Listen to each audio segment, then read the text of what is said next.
Hello everyone, welcome to this video on an overview of blog module in IFW Campus ERP 2.0.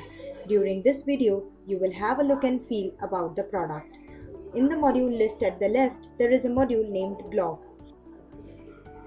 Blog has a master section which contains several forms. Let's look these forms in detail. The first one is blog settings.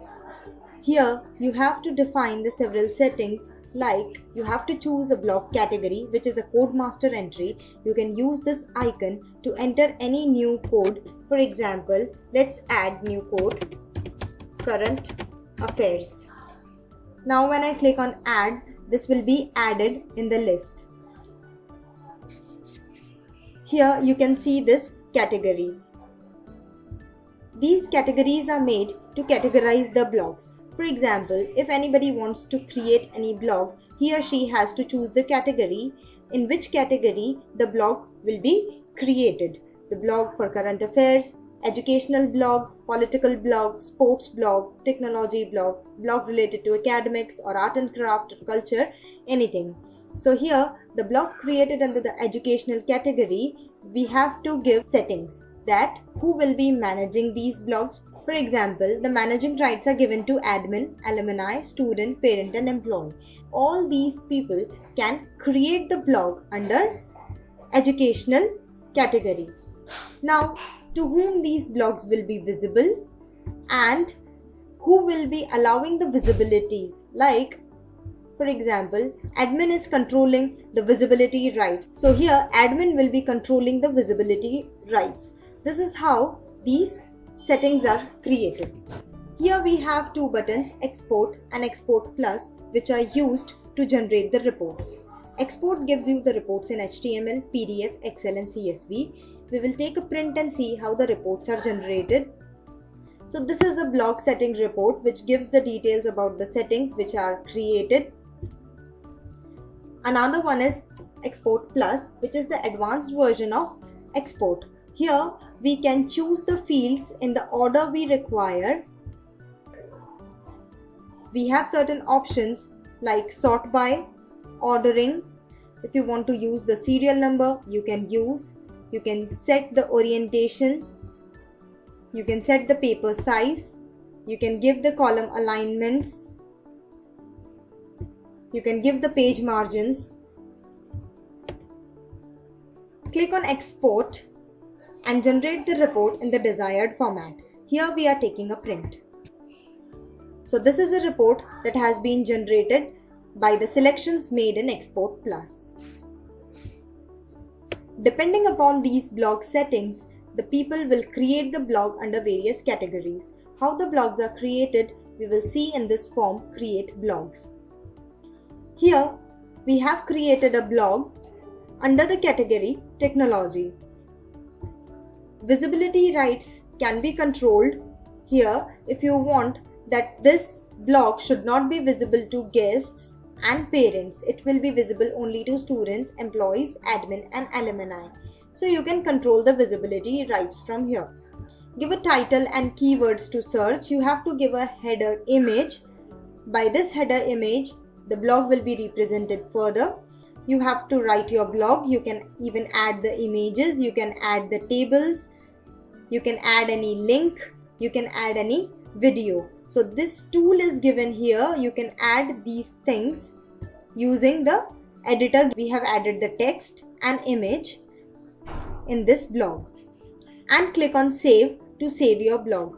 If you want to create any new blog, click on Add New.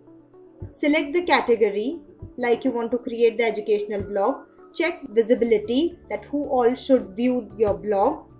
Give a title and keywords. Then you have to add the header image. Using this upload button, you can add the header image. This image has been added. Give the text. Create your blog.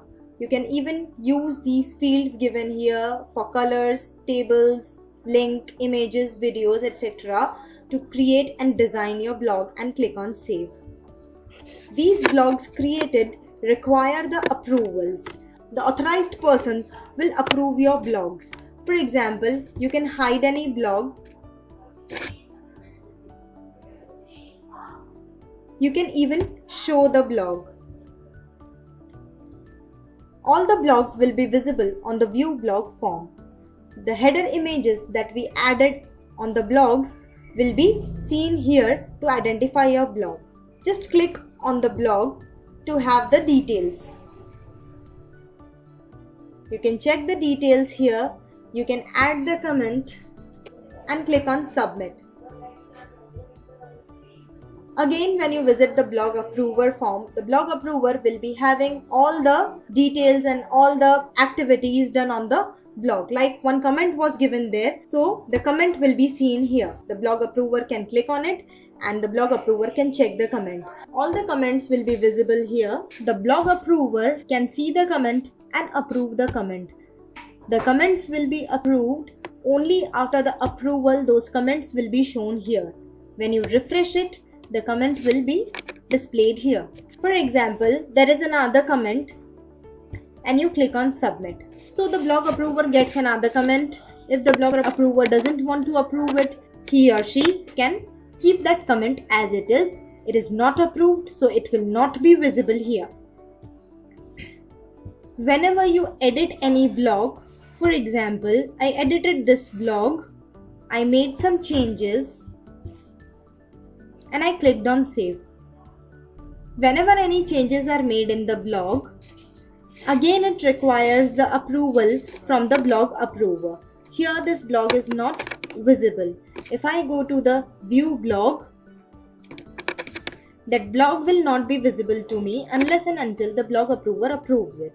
So after any editing done in the blog, it requires again an approval. So this blog has been approved by the blog approver. When I go to the view blogs and refresh the form, this blog will be visible to me. This is the updated blog. When I click on this blog, I get the details about this blog.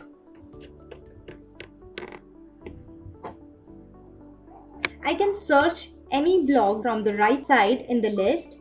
I get the recent blogs, I get the blog categories. So I can use these links to move on to any particular blog. For example, I go to the current affairs. So I get the blogs related to current affairs. If I go to Indian music, for example, I get the blogs related to Indian music. This was all about the blog module. Thank you.